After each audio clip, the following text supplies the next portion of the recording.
Je vous demande d'accueillir chaleureusement Vincent Ducret et Emmanuel Vivier, cofondateurs du Hub Institute et co-créateurs du Hub Forum.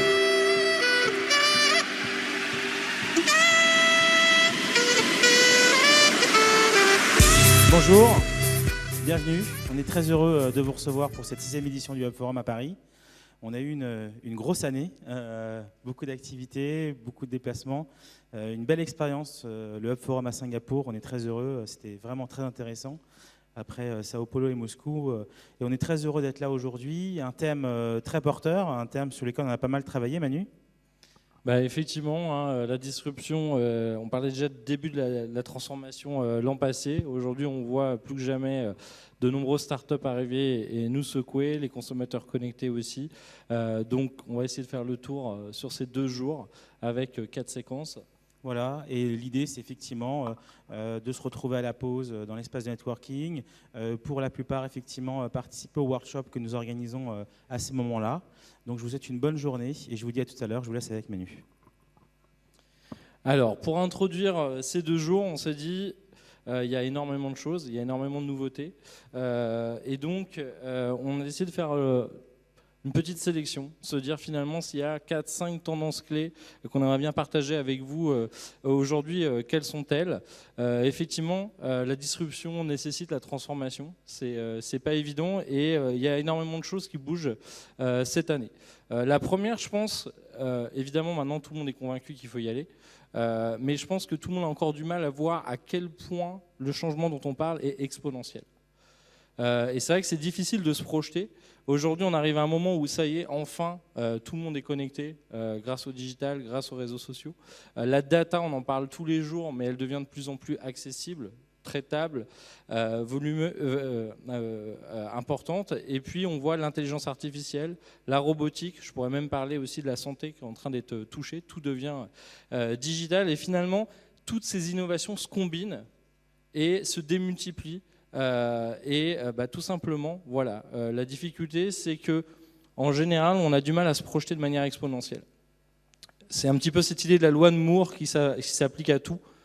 Finalement, au-delà du processeur, au-delà de la vitesse de connexion, au-delà de l'espace de disque qui doublerait tous les 18 mois, finalement, on en est juste là. On en est juste au moment où ça commence à faire mal, où on commence à avoir du mal à comprendre ce qui se passe et au moment où finalement les choses vont plus vite que notre capacité à pouvoir les gérer ou en entreprise, voire même en tant qu'utilisateur.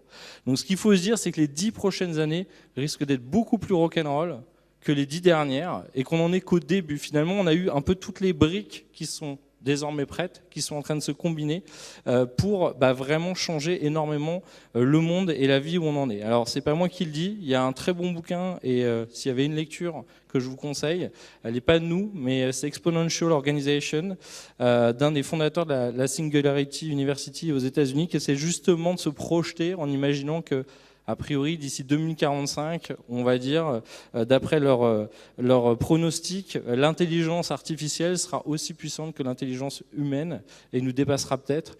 Et ils nous invitent à nous projeter en nous disant, voilà, maintenant, c'est plus juste d'être un peu meilleur, c'est d'être 10 fois meilleur. Et d'ailleurs, c'est le Captain of Moonshot, le Captain des projets un peu dingues de chez Google, donc dans la division Google X, qui nous dit finalement, des fois, c'est pas forcément plus dur de penser à faire 10 fois mieux que d'améliorer les choses de 10%. Il faut vraiment se projeter. Et si on regarde tous les GAFA, pas juste Google aujourd'hui, c'est Facebook qui veut connecter 1 milliard de personnes en plus avec Internet.org. C'est Apple qui veut repenser la santé avec HealthKit. C'est Microsoft qui est là en train de lancer des essaims de drones avec Microsoft Research pour carrément essayer de détecter les bactéries et les moustiques contaminés pour changer la façon dont on soigne les gens. C'est les voitures autonomes de Google. C'est la livraison par drone d'Amazon qui nous a tous fait rire au début et qui est en train de devenir une réalité. C'est les robots d'US Robotics qui appartiennent aussi à Google. Donc on voit que tous ces gros acteurs de l'innovation, bien souvent américains, ils ne sont pas juste en train d'améliorer mentalement les choses existantes, ils ont des rêves dingues, ils mettent des moyens dingues, et effectivement, la vie qu'on va vivre dans les années qui viennent risque de changer énormément. Alors tout ne marchera pas, mais en tout cas pour eux, ce n'est pas des échecs, c'est des expérimentations, c'est un moyen d'aller plus loin et plus vite. Deuxième tendance, le Big Bang de la pub online. Alors clairement, Cette année, il va falloir s'accrocher. Déjà, l'an passé, on a vu l'arrivée du RTB, de la programmatique, qui a explosé. Enfin, ils étaient là déjà depuis un petit peu avant, mais il y a eu vraiment une énorme hausse de cet usage-là. Mais finalement, voilà, cette année, ça va être les adblockers. Ça fait déjà un petit moment qu'on va dire on essayait de supprimer les pop-up, sauf qu'avec iOS 9 chez Apple, boum, on peut lancer les adblockers en app.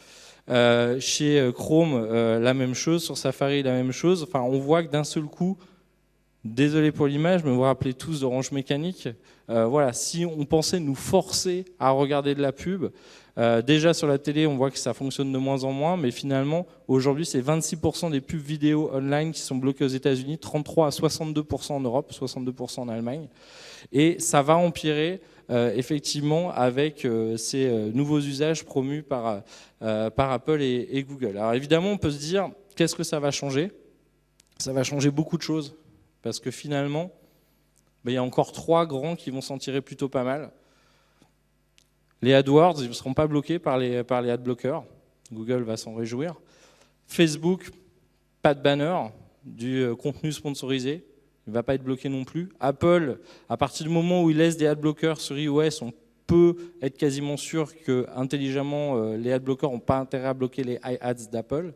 Donc on voit que finalement ces 3 grands acteurs qui déjà gagnent énormément d'argent en vendant de la pub vont encore concentrer tout un tas de revenus. Alors peut-être que les médias devront de plus en plus remplacer cette pub par des accès payants. Il y aura peut-être du micro-paiement, il y aura peut-être du système d'abonnement.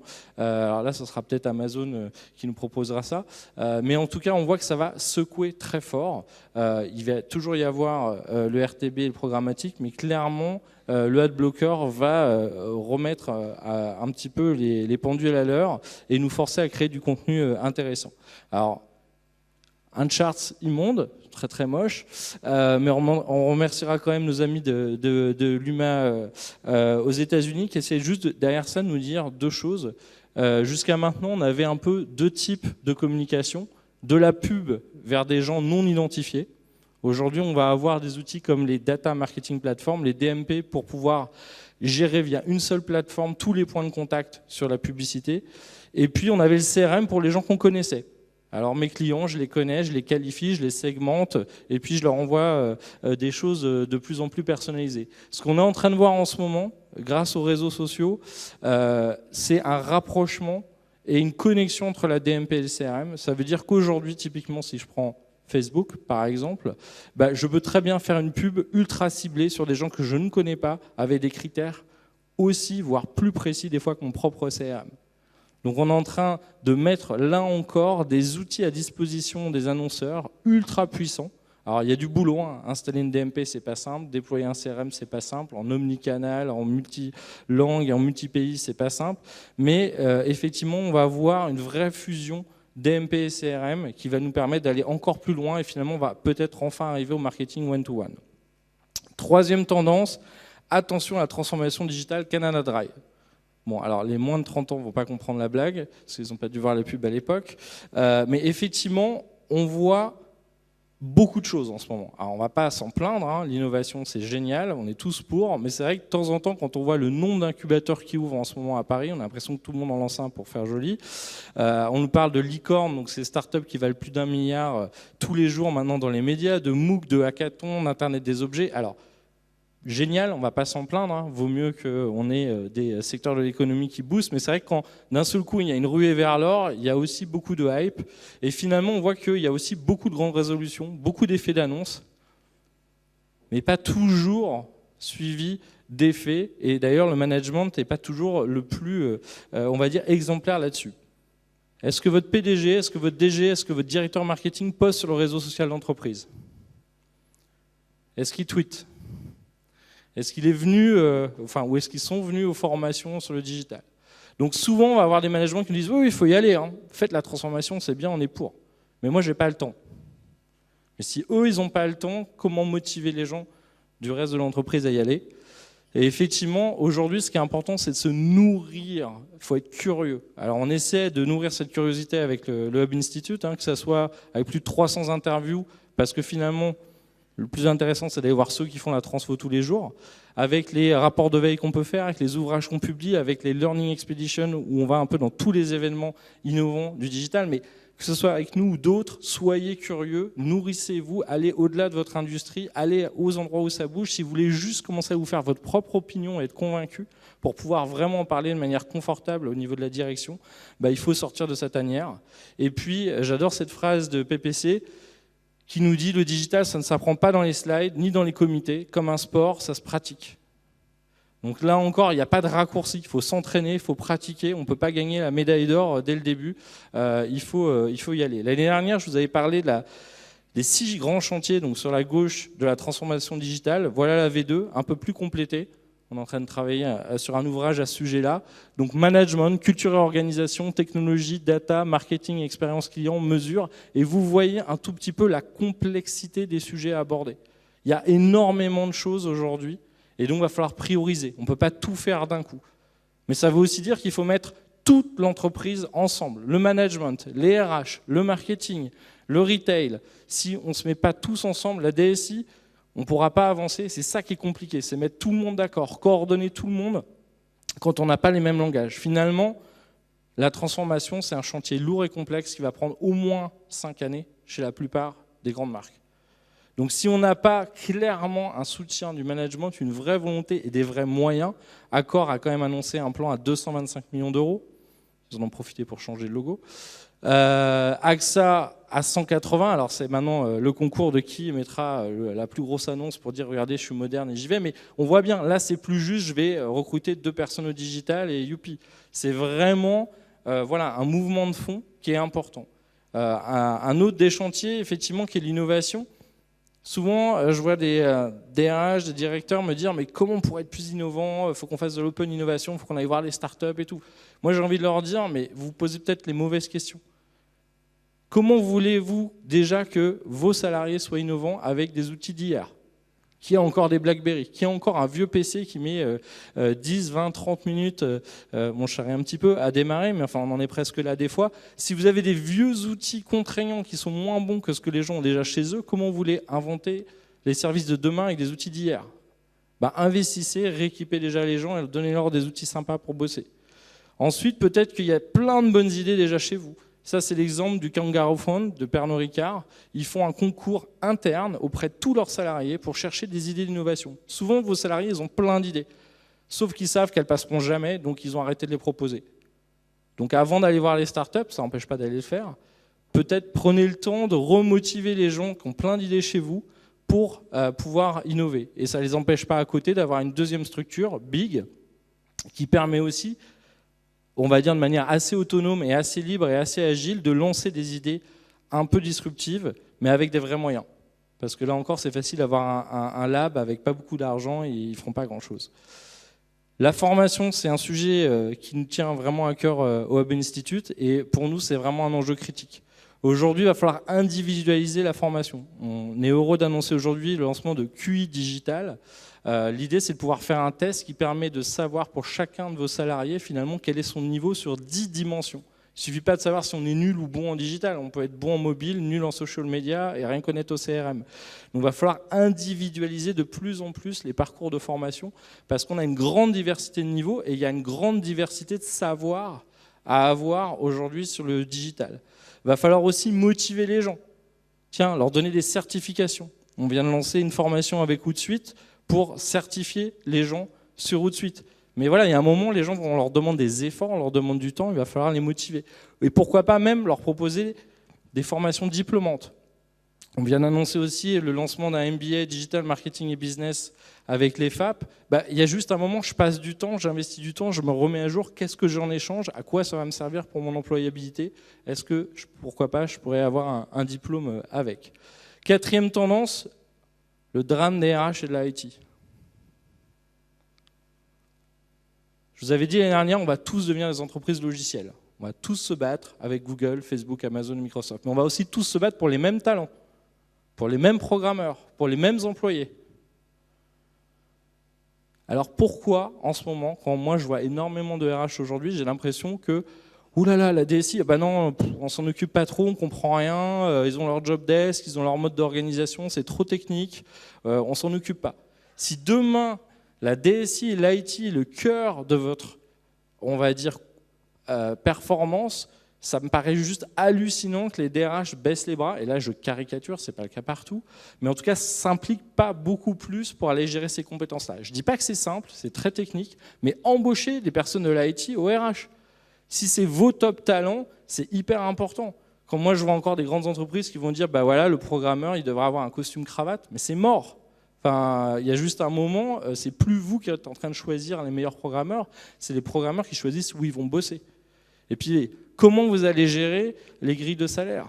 Si vous voulez certaines compétences clés, data mining, CRM, e-commerce, mobile en ce moment, bah, il va falloir pouvoir faire des exceptions dans vos grilles de salaire. Parce qu'aujourd'hui, ça, c'est les salaires moyens aux États-Unis et eux ne se gênent pas pour venir chasser en France les meilleurs talents. Donc si on n'est pas capable de s'adapter dans un espace très concurrentiel, ça va être compliqué. Ça va être compliqué parce qu'ils ont beaucoup de moyens, parce que ces entreprises-là, elles sont très rentables. Aujourd'hui, pour créer 10 millions de dollars de revenus, chez Facebook, il faut 6 employés. Chez Google, il en faut 8. Chez Publicis, ou dans une agence de com en moyenne, il en faut beaucoup plus. Donc pour pouvoir s'aligner, ça va être compliqué quand on est bien moins rentable par salarié. Mais pour les marques, c'est la même chose, hein, comparé à Amazon et un Sears. Ou comparé à un Apple et un Samsung ou un HP. Donc là encore, il y a un vrai enjeu qui ne va pas être simple. Je ne dis pas que c'est simple, mais en tout cas, il va falloir se battre et il va falloir vraiment réfléchir comment attirer ces talents. Sinon, vous allez avoir des moteurs qui ne pourront plus tourner faute de carburant, vous n'aurez plus de développeurs et vous n'aurez plus de talents. Une petite étude de L2 sur un mois aux États-Unis sur LinkedIn a regardé combien de gens de Procter, L'Oréal, Unilever, Estée Lauder et LVMH sont partis chez les GAFA. Combien sont partis des GAFA chez eux? Faites le total. Il y a une hémorragie de talent et donc ça va être un vrai problème dans les années à venir si vous n'êtes pas capable de retenir les meilleurs, d'attirer les meilleurs, soit par les salaires, soit en les faisant aussi rêver avec des missions pour changer le monde. Et c'est Forrester qui nous le dit, hein. Si vous n'avez pas envie de comprendre le monde digital, virez-vous. C'est un peu provocateur, c'est un peu méchant, mais il y a un moment, voilà, il faut y passer, qu'on aime ou qu'on n'aime pas, c'est plus un choix, c'est une nécessité, c'est vital, sinon on est mort. Dernière tendance, cybersécurité et éthique.